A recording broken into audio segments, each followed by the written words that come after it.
Good morning, Good afternoon. good night, and welcome to Jazzy Conversations. I'm Teef, And I'm Gigi.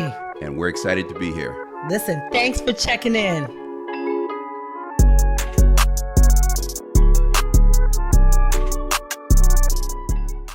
G, Yes. 3 days after Christmas. How was your Christmas? It was amazing.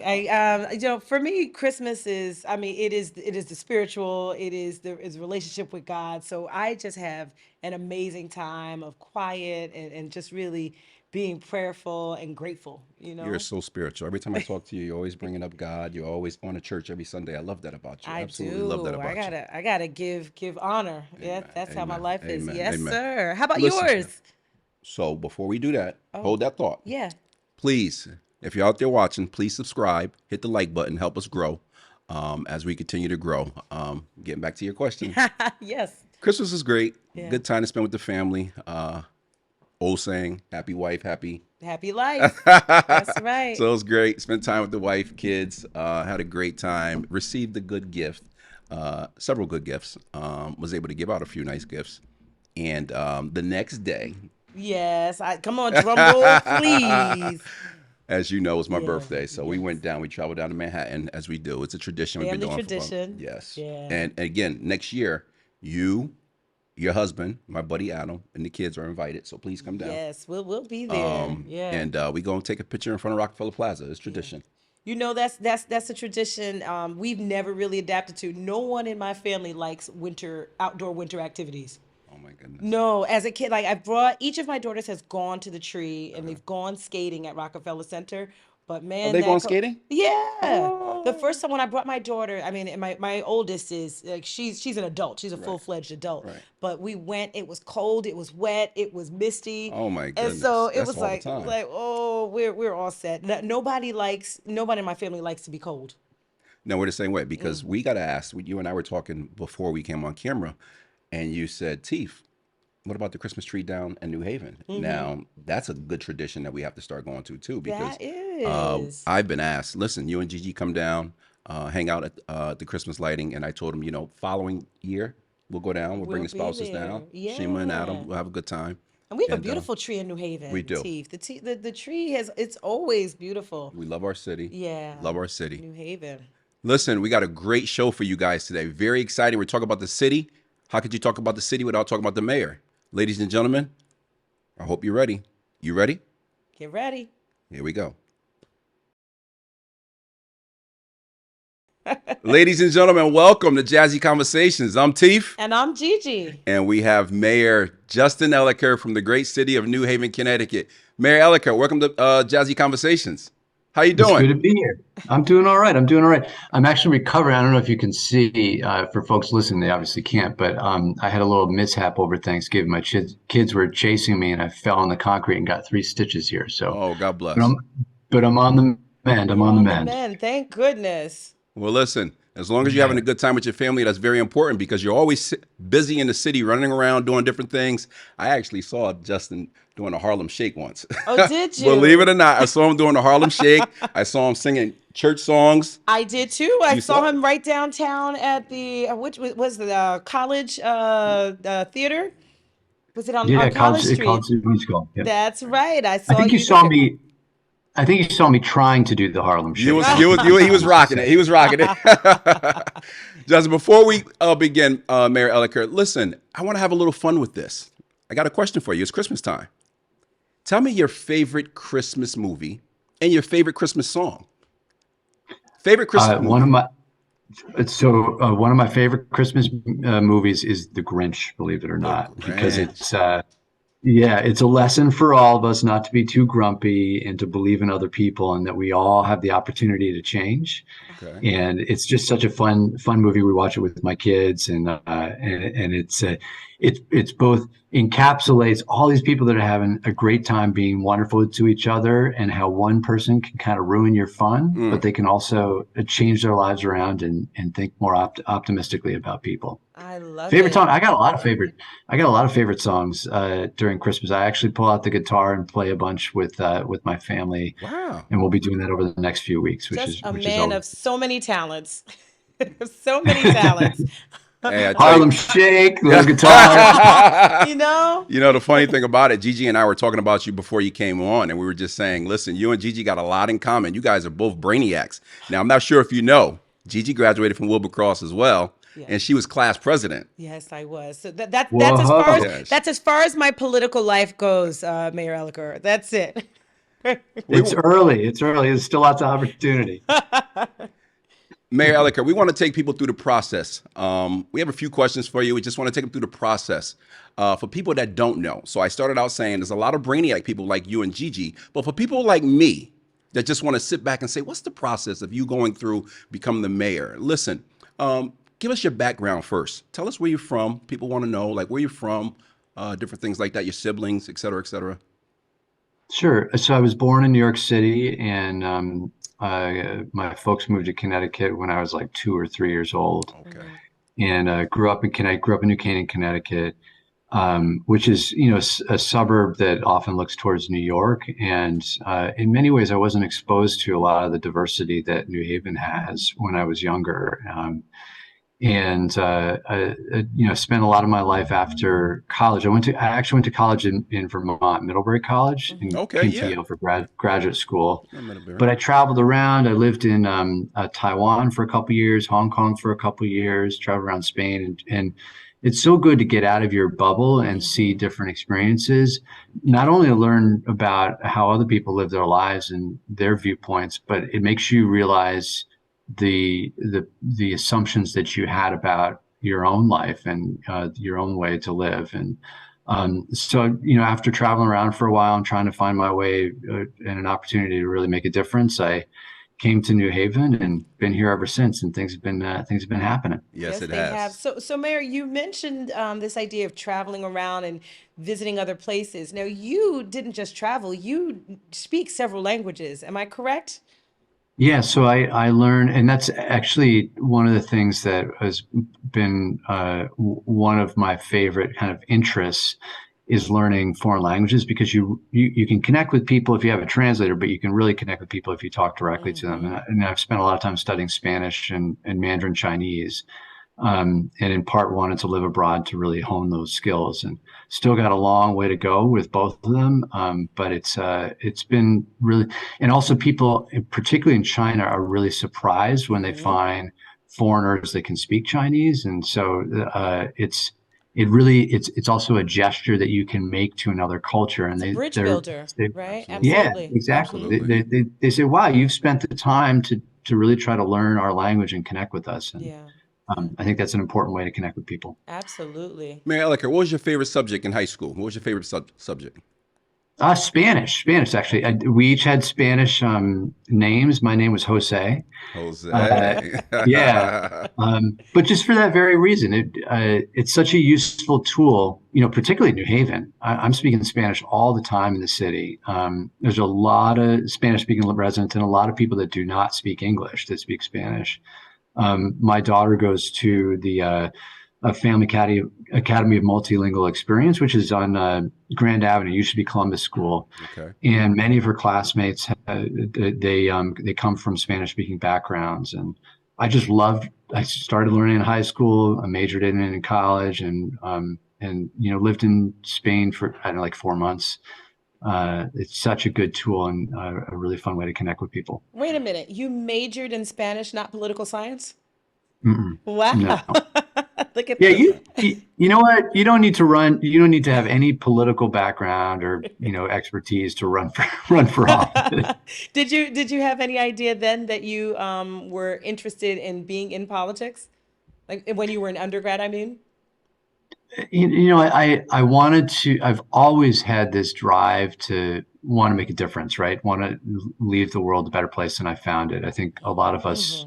I hope a lot of us feel that way. In trying to find the best way to do that, I tried a bunch of different things. So when I was in Asia, I worked for the Foreign Service as an economic officer, so working for the U.S. government, and decided that kind of moving around all the time life wasn't having a huge impact. And I felt like I was complaining a lot about politicians and complaining a lot about, I can't believe, people are making these sorts of decisions. And after a while, I felt like, I shouldn't complain about it. I should actually try to make a difference and, see if I could run and see if I could be someone that actually practiced the things that I was criticizing other people for not doing. That's So right. I don't want to go too far because I want to stay on the. That was a great question. Absolutely great question. Let's back up just a little bit. So you graduate from high school. You applied at different schools. You wind up going to Yale. What other schools were you looking at? So I didn't go to Yale undergrad. I went to Middlebury College in Middlebury. Vermont I'm sorry. undergrad. That's in And Vermont, right? Vermont. yeah, it's Okay. in Vermont. It's like in the middle of nowhere, Vermont. It's really beautiful up there. But I was looking at a bunch of different kind of schools in the New England region. I didn't want to go too far from my family. I like New England a lot. Believe it or not, I like the weather. I always like the change in seasons and the feeling of the motion of time. That Right. every season has its own special attributes. And then later on, I wanted to get more knowledge about environmental issues. Okay. And so that's when I applied to Yale Graduate School, and I applied to the School of Management, and then also now it's called Yale School of Environment, but it was called the School of Forestry back 12 years ago. And so I applied to both of those as a joint degree student and got in. And, I applied to a couple schools at that time, but one of the reasons I wanted to come to Yale is because it was close to my family. Okay. And, having spent 4 years in Asia, I really missed being able to, my family's just a drive down the road, and missed also being able to put down roots, because at the State Department, you move every 2 years. It's just part of the deal. Right. And you really can't put roots down in a community. And I knew that coming to Yale and New Haven, it was likely that I could stay here for longer than just those 3 years of school. Okay. And it's Yale, It's right? Yale. There's also that Yeah. added benefit. Yeah, I mean, I think we have to be real about that, right? It's Yes. like, when people hear you go to Yale, they It's a door opener. just because of the association, they're like, wow, this person may be, even if it's not true, Right. this person may be more capable. That pedigree opens some doors, I am Absolutely. sure. Right. So you graduate from Yale. First job out of college, just like the rest of us. What was your first job? First job out of college, let's see. During college, I was a teller at a bank at People's Bank. Okay. So for the summer, I was like a floating teller. So whenever someone would go on vacation at one of the branches, I'd fill in for a week. All right, so That check. was interesting. Multilingual, customer service. You've got a couple of checks on your Customer resume. service. This is great. Yeah. And it's every day at the end of the day, if you're a bank teller, you try to balance what's in your box, the cash in your box, with what the computer says the cash in your box should be. And believe it or not, it's harder than you might think, because, you're dealing with like tons of money in and out all day long. And generally I was pretty good at balancing out at the end of the day, which is good. So attention to detail. I was going to say detail oriented. Come on, the resume is building up here. And my youngest I sister. know people are pretty finicky with their money, so customer service is pretty important with Yes. the Extremely bank. important. But the other thing I did, I taught at a high school for a while.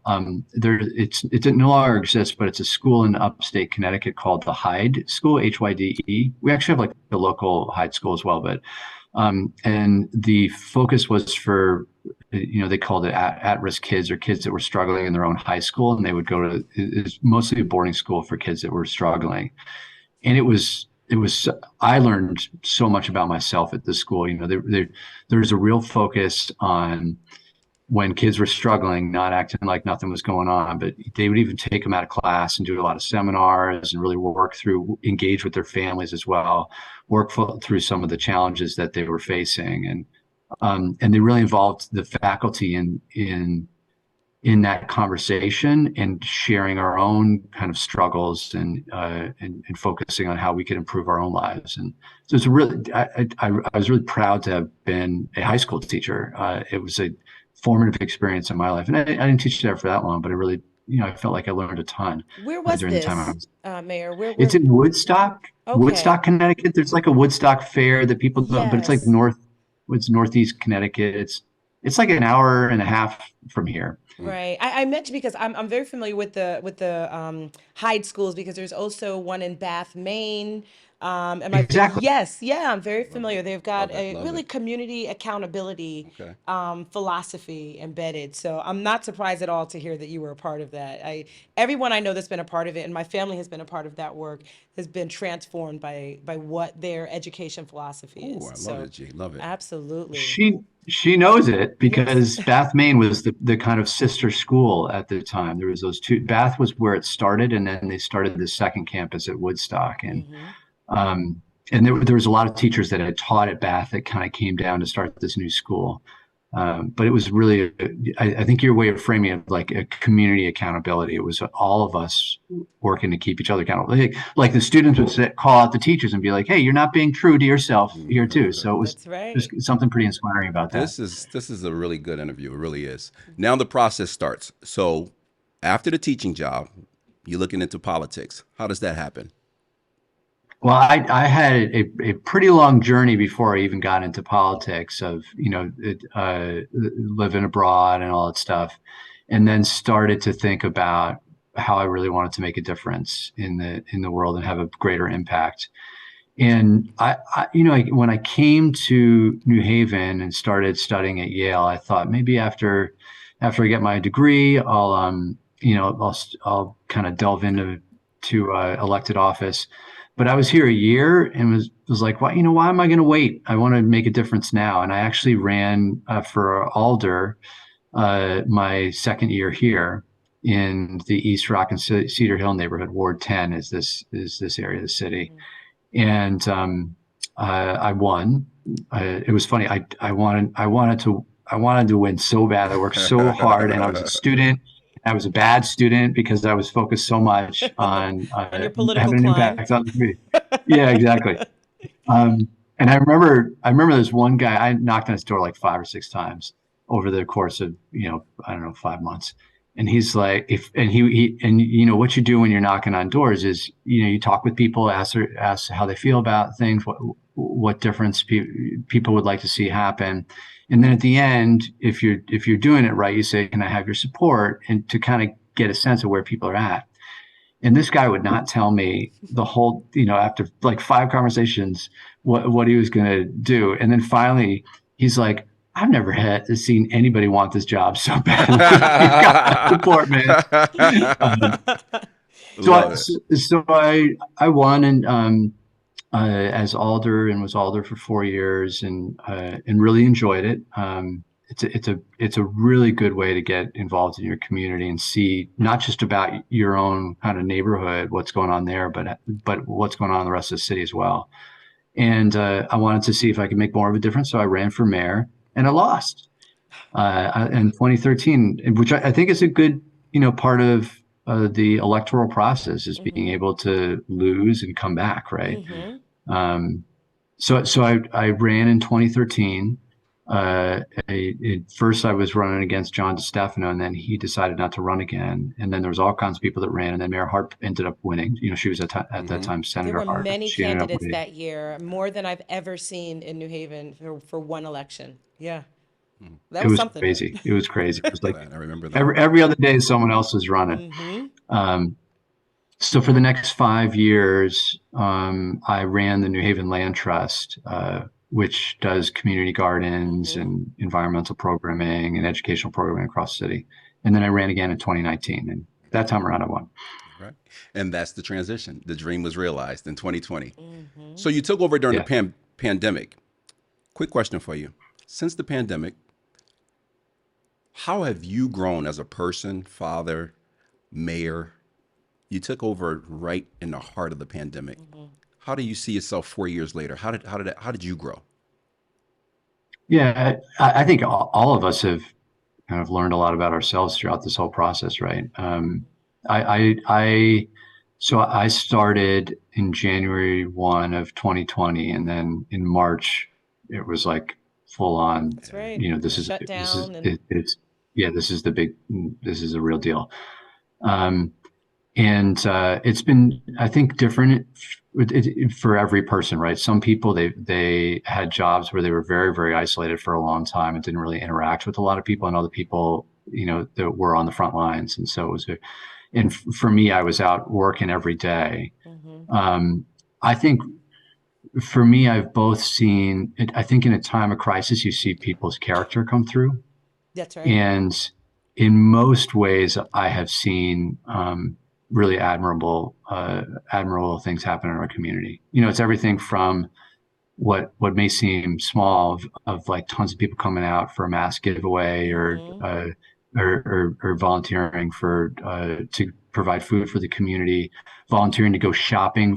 I don't know if you remember early on in the pandemic, there were younger people that weren't as risk would go shopping for I do. seniors, and there's just all these little acts of selflessness that were beautiful, and tons of people that were going to work every day at the hospital and medical centers, and that were doing it because they had to, because we needed them, but they were Absolutely. putting themselves at risk and getting sick. And so I think it gave me a lot of, I had a lot of hope in humanity, but it Mm, reminded me in a very real way, when people are actually putting themselves at risk, how generous and selfless people can be. that's right. At the same time, we've seen some struggles over the past few years as well. And New Haven is a place where the politics can get pretty intense, and sometimes kind of negative.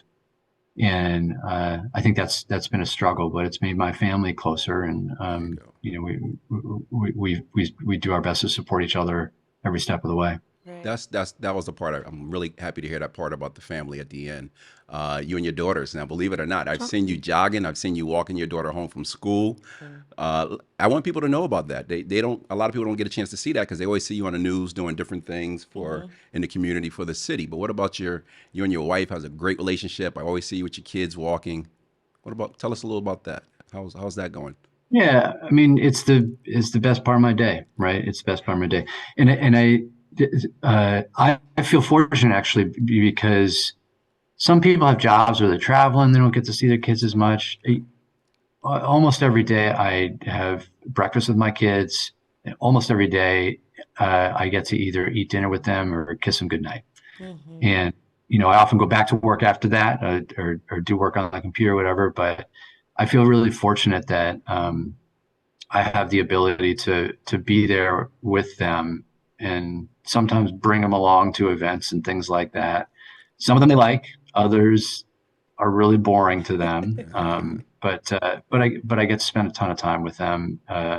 And my wife and I just make it work. I feel so grateful for my wife, because she's got a full-time job, but she Mm-hmm. still is able to help support picking up the kids. And a lot of times, my schedule is kind of crazy, and she's unbelievably reliable. One of my favorite things to do is we do the stroller bike run, where my 7-year-old Molly rides her bike, Mhm. and my 4-year-old gets in the jogging stroller, and I run. So it's a stroller bike Mm-hmm. run.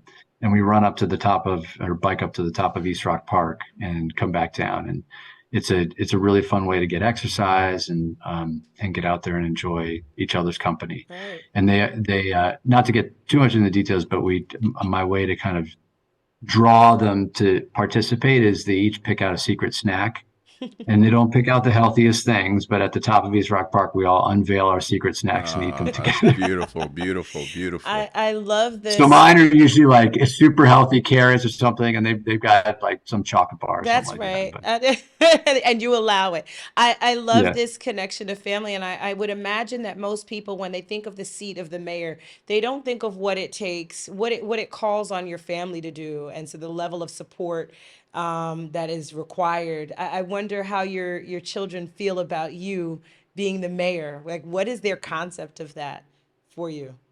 it's funny. My 4-year-old doesn't really get it, right? Yeah. She's still too young, and 7-year-old. My worry is that I never want anyone to treat her differently, especially at school. And her teacher's been really good about that. And my worry is she might feel insecure about it, and it's some decision I make, and another kid makes it a comment or whatever, a parent makes a comment, the kids listen in, and then they make a comment. By and large, I think that she's still at an age where it doesn't have a huge impact on her. Yeah. I think they think it's kind of fun sometimes when we, go to events and like daddy's up in the cherry picker or whatever, that the Yeah. bucket truck Yeah. lighting. So we'll do a menorah lighting on the green, and they put me in the bucket truck, and I go all the way up and light that huge menorah. So there's fun little things like that most kids, daddies and mommies don't Don't do. get to do, but there's Yeah, my daddy, exactly. right? He's all the way up there. We were just So- having a conversation about Gigi and I were asked to make an appearance somewhere on Wednesday. And Gigi's response was, Teef, my daughter's getting an award. There's no way I'm missing it. I have to spend time with my daughter. And I love that response. That's I said, gee, right. that's the way it's supposed That's to be. right. So we appreciate that.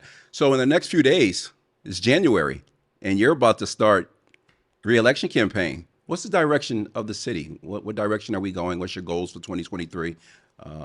Let everyone know. Yeah, and it might start sooner than you think. It might start sooner than January too.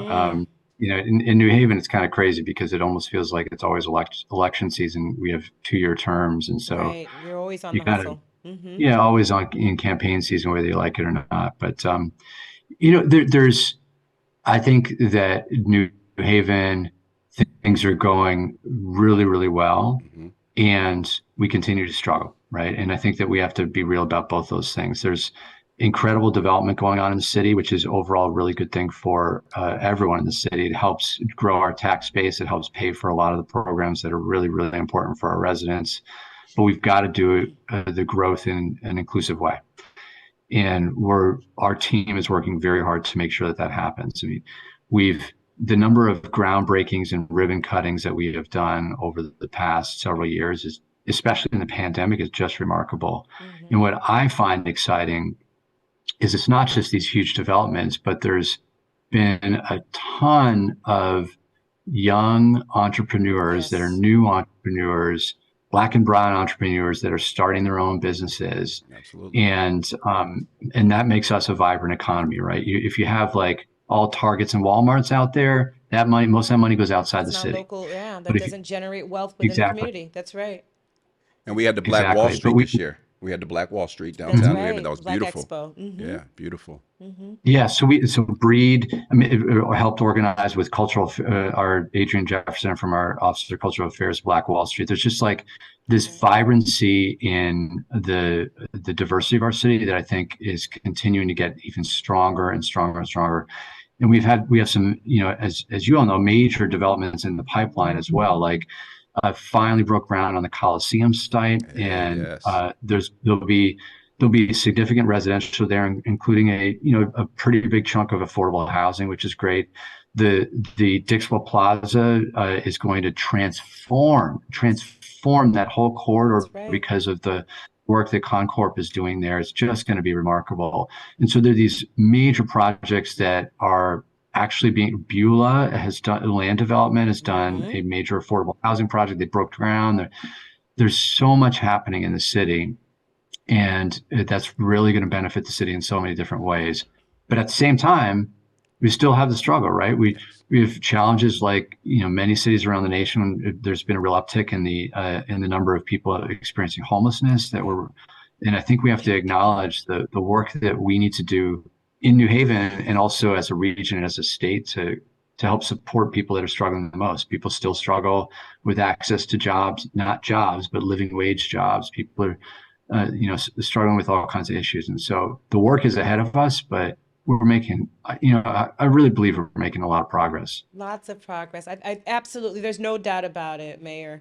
And I would ask you, what would you, if you just had the platform, which you do now, to share the piece of your span of time leading this city, what are you most proud of that you've been able to accomplish? Good question.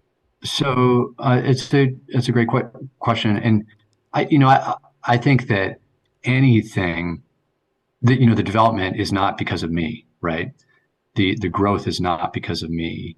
The work that has been done is because of so many people that are kind of all rowing in the same That's direction, right. if you will.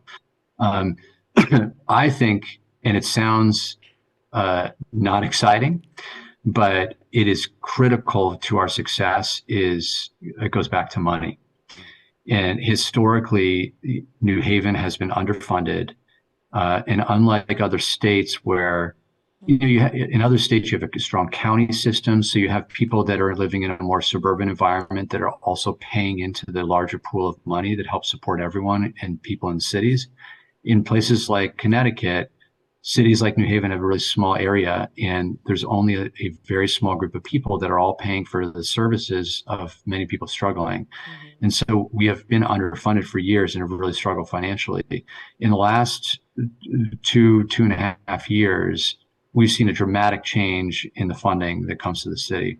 And there's two things that have happened. One is in partnership with, and thanks to the leadership of Senator Martin Looney and the other New Haven delegation, Right. the state significantly increased its payment in lieu of taxes funding. It was at around 40 million, and now it's at or around 90 million annually that comes to the city. That is I mean, in a budget, our budget's around 650 million. That increase in funding is a game changer. Wow. And then the second thing, for years, people have talked about Yale University needs to fund the city more, and they just haven't done it. They've slowly kind of inched up their payments to the city. Mm-hmm. And we and Unite here and a lot of other community members have really pushed hard to have Yale do more for the city. Mm-hmm. They moved their annual contribution from $13 million a year to $23 million a year. That's and so both of significant. those things in tandem have stabilized our finances and allowed us to actually, in a number of ways, increase the kind of investment that we're putting into the community, in particular, the folks that are struggling the most. And I think we couldn't have done that if the timing wasn't right, if so many people hadn't worked to lay the groundwork. Mm-hmm. But because of that funding, we had a small surplus this year. The rating agencies have increased our ratings, and we're not as much, talking about ourselves as the poor city. We're determining what direction we want to head in because we're on a stable financial footing, and we weren't able to do that 4 years ago. That's right. Oh, okay. Well done. Absolutely. Well done. So for someone watching this, all of us, It I is. really It is mean that. all of us. It is all of us. But it takes leadership. It takes vision, right? And it takes acknowledging what the current circumstances are and seeing it in another way. So you can accept it as a compliment to your leadership, because it does take I leadership appreciate and it. vision. So thank you for that. beautiful. Mayor Elicker, what advice would you give someone watching this from around the world looking to become a mayor? What advice would you give them going into politics? And we're going to wrap this up. We're going to wrap this up with about 2 more questions, but what advice would you give them? Okay. Yeah, no worries. I got all day. I think follow your heart and remember why you got involved, right? Because I think for some people out there, they start to get so obsessed with winning and reelection that they forget about the reason that they initially wanted to get involved in elected office. And so when you're so obsessed about winning an election, you're more likely to potentially compromise your values to get that person's support or this person's support. You're more likely to change your position on something if you can get this group of people to support you. And that's not a good thing. You've got to follow your heart and work hard.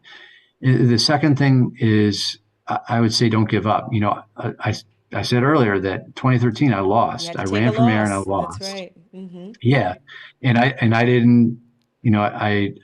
I'd like to think I handled it well. That I said that both parties ran a great race and very much supportive of Mayor Harp and her efforts to run the city and want to see.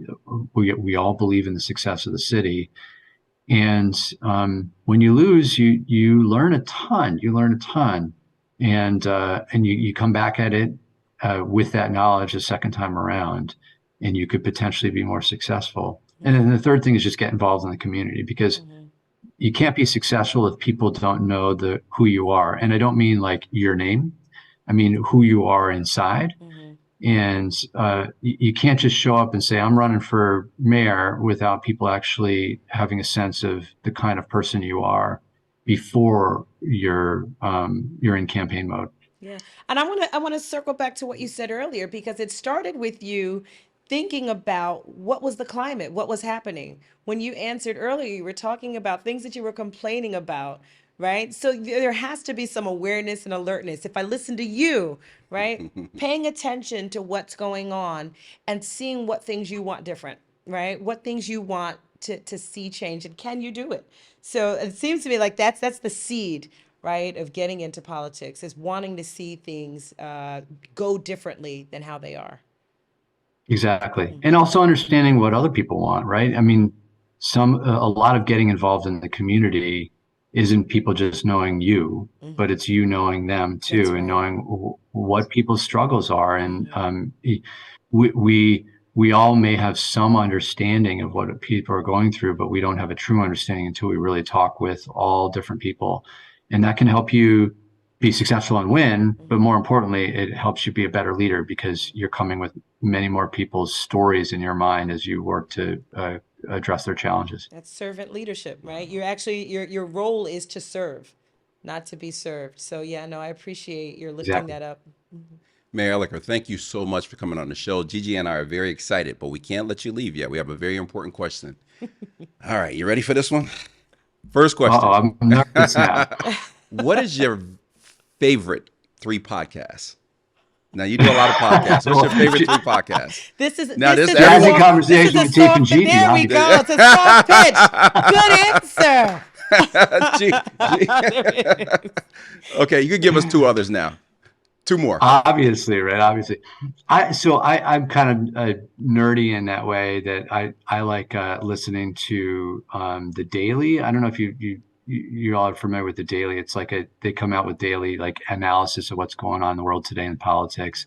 This American Life is another great one that they talk a lot about just different people's stories and really get in depth in different people's stories. And so I'll give those as my 2 favorites. All right, Well, all right. well selected. And the Well last selected. question. Gee, we're going to have fun with this. Okay. Your 3 favorite artists of all time, music artists. So I want people to Oh know a man. little about just Ah, Mayor Justin Elicker. Your 3 favorite artists. Be open with it. Let people know. So I play the guitar, Okay. play a little bit of banjo, although I need a little bit more work there. And so I actually like a lot of bluegrass music, Okay. nice. Hmm. and then folk music. So I would say Paul Simon is something that I really enjoy because a lot of people know those tunes. John Denver, a lot of people know those tunes, John and they're Denver. I really love Denver, good John Denver. Yeah. for absolutely. not just me playing, but a ton of people playing and singing together. There's Bela Fleck is a really good banjo player and gets into, he's very, very creative and skilled at the banjo. So that's another person that I like. But I like a lot of the kind of old school folk music, Peter Paul and Mary, that sort of thing that has a real theme, but also allows people to sing along with you. Okay. Lyrically timeless, right? You Paul Simon, Exactly. yeah, I know these are pieces that people And I resonate know to. one of your favorite too. Gigi doesn't know, but Justin and I are very big fans of Rick Ashley from 1987. Oh. Yes, he loves Never Yes. Want to Give You Up. Let's be honest with it, Justin. Let's be honest. We'll have to sing it sometime, right? We'll have to sing it together sometime. Listen, thank you so much for coming on the show. This is Jazzy Conversations. I'm Teef. I'm Gigi. Thanks again. See you well. Take Thank you care. so much, Mayor. Take It's care, been Mr. Mayor. wonderful having you with Take care. us. Thank you so much. Take All care. right. Have a good one. You too. Bye.